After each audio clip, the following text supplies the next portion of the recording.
Hi, everyone, and welcome to Inside Secrets of the Caribbean. My name is Ria. I am your host, and today I'm pleased to bring to you Tess Verheij. How are you? I'm very good, thank you. How are you? Not bad, thank you. Now, you are the owner of Artcraft Cafe in Sint Maartin. Um, Tell us a little bit about yourself. Tell us, you are obviously of Dutch descent. What brought you to the Caribbean? How long have you been there? And what started the Artcraft Cafe? Okay, so yes, I'm originally from Holland, but I left Holland, I think like 16 years ago already, maybe even more, because I moved from Holland first to England. I lived there for 4 years, and then for me it was time to travel. I had two lovely girls at the moment, and we kicked off with a camper van, and we went traveling in Europe. And then when the winter hits in a little bit, it was a really old camper van.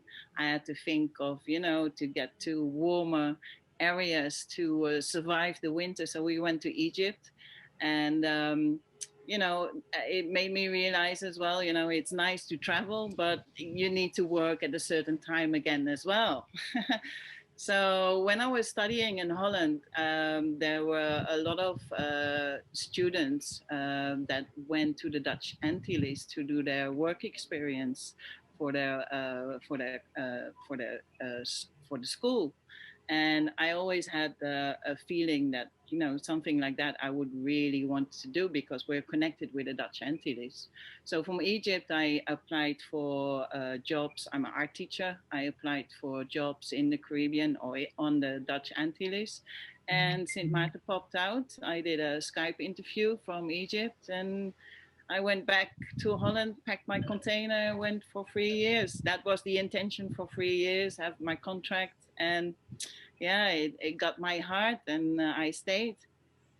Um, so from the 3 years in school, because I had the art craft cafe already in England, because I was building up my company already there, I thought it would be a really good opportunity for Sint Maarten to bring art to the island. You would say that Caribbean islands have a huge culture, but that was not really the case.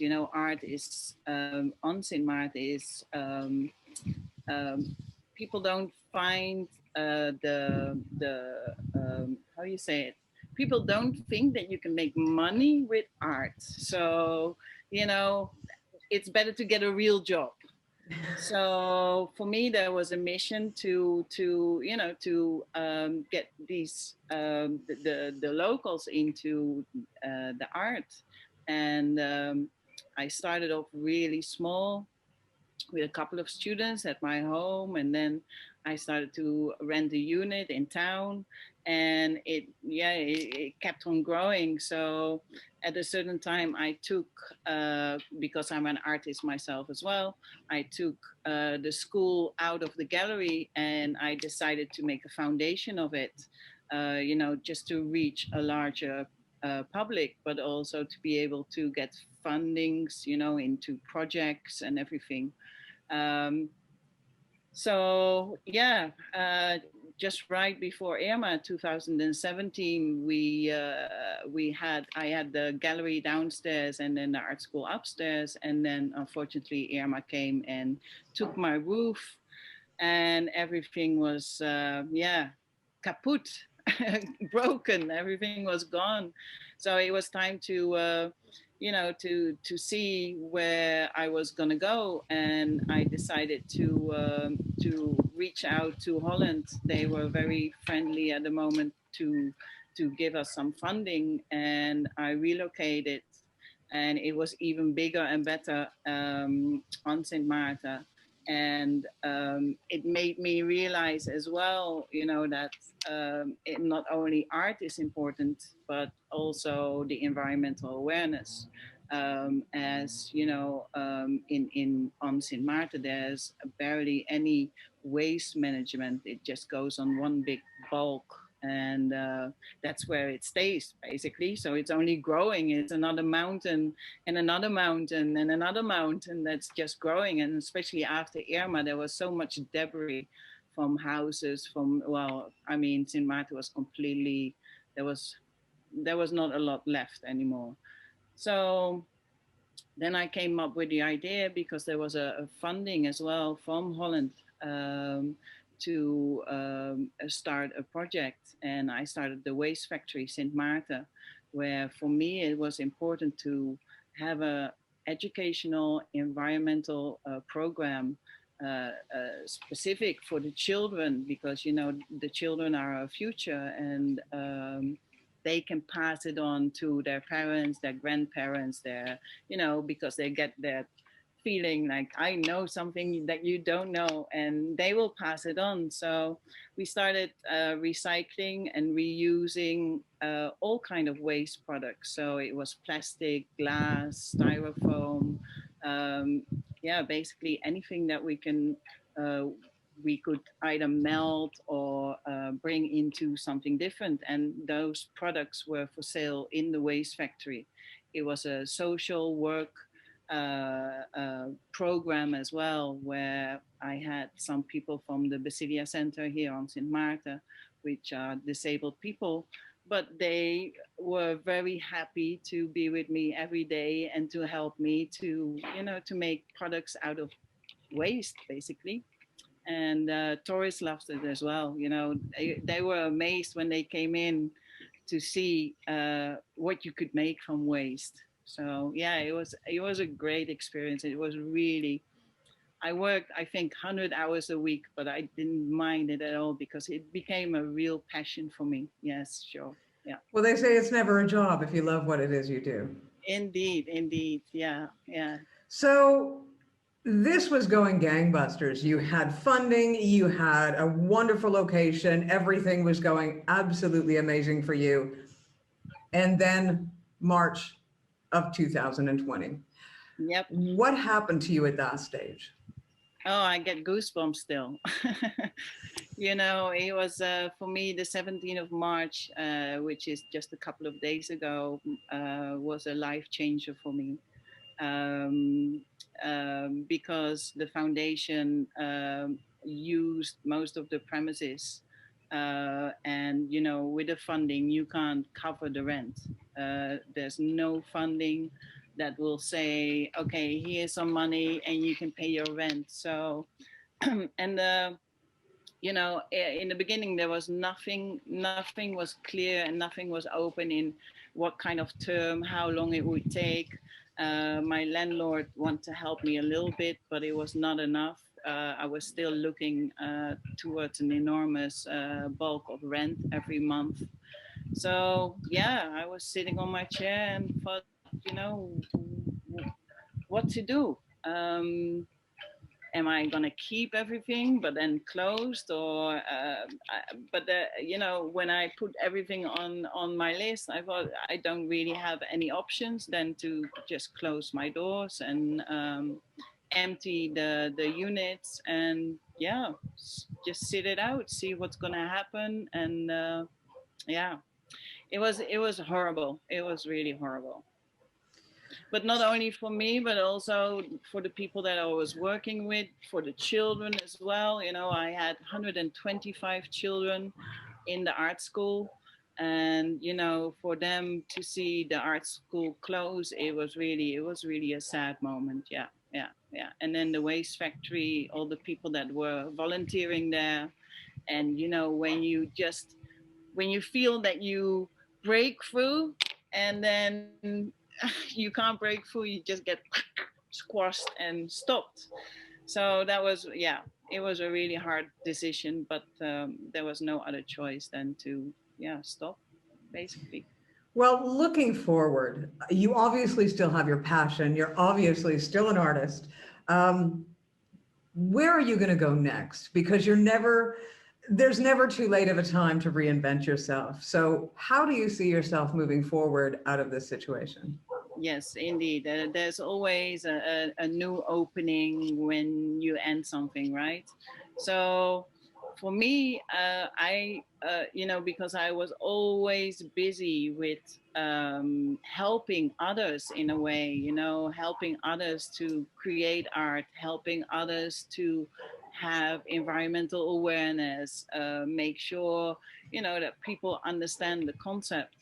I, I basically I got to myself and said, okay, what I'm gonna do? Am I, what have I done the last 10 years with my life, with my passion, with myself, basically, you know, because if you give, you know, at a certain point you're empty and you get something in return, but is that enough to especially to go through a whole period of that lockdown, and then after, you know, and then seeing that you're on your own, basically.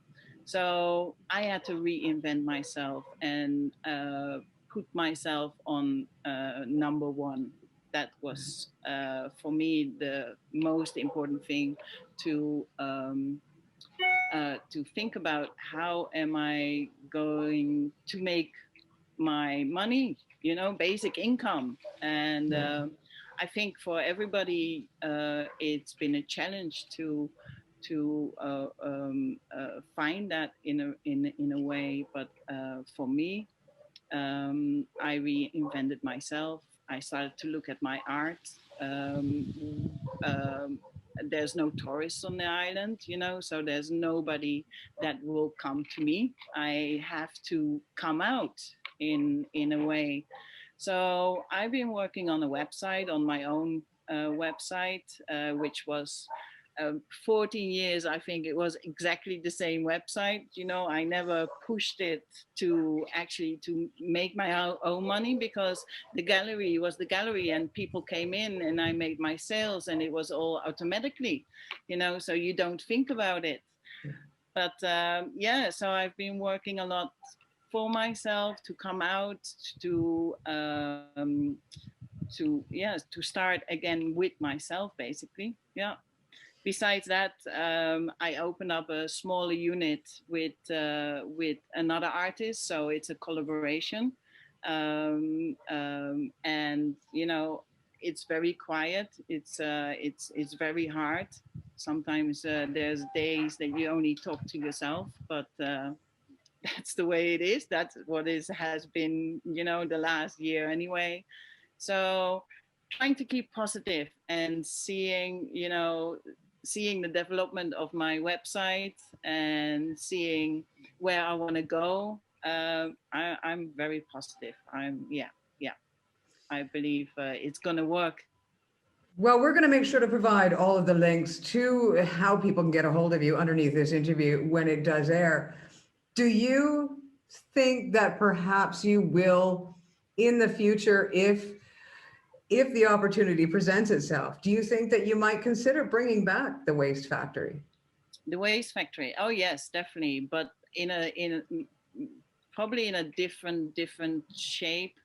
Probably I'm gonna work on products where people can see what you can make, and I think I'm gonna leave the whole environmental, because I've been working with government. I've been trying to push it so hard on Sint Maarten, and you know, to get into those areas is so difficult. It's you know, like a small island. Who knows who?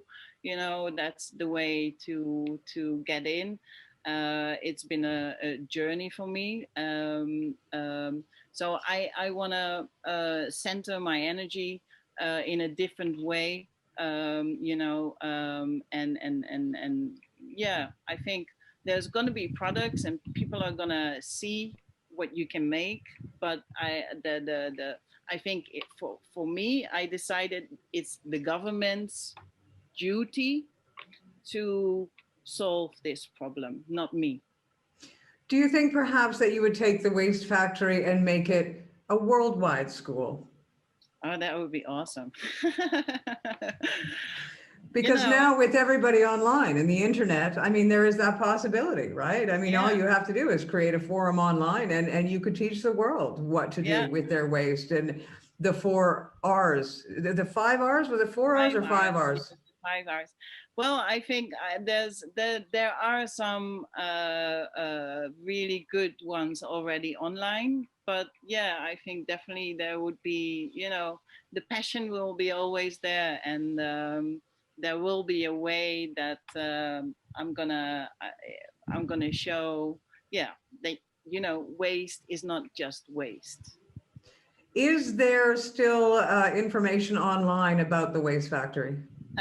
Yes, on Facebook is Waste Factory Sint Maarten. Okay. And then the art school is Art Craft Cafe Sint Maarten. In the small unit, I have a little studio, and I'm very happy that, it's just a small amount, but I have like 15 students back again who come to me for their art classes again. So that starts really slowly starts to build up again as well. But like everybody is struggling, there's barely any tourists, there's no money on the island, so those are the first things that people stop. Yeah. And yeah, it is what it is, I say. Well, Tess, you know what? We wish you the best of luck. And I have seen some of your artwork online, and I have to say it is absolutely amazing. And I do encourage our viewers to check out the website, to check out Facebook, and to check out the Waste Factory Facebook site as well. I really would encourage you. I think it's something, even for my own children, I think it would be great to be able to sign them up for online classes on how to reuse, recycle, and make Get the waste knowledge. into something beautiful. Yeah, indeed. Get the knowledge, what we're doing. And there's only one Mother Nature, there's only one planet. We don't have Planet B. Well, thank you so much. You've been listening to Tess Verheij. She is the owner of the Art Craft Cafe, and hopefully once again, the teacher for the Waste Factory worldwide. You've been watching another edition of Inside the Secrets of the Caribbean. My name is Ria. I have been your host. Please tune in again next week for another episode.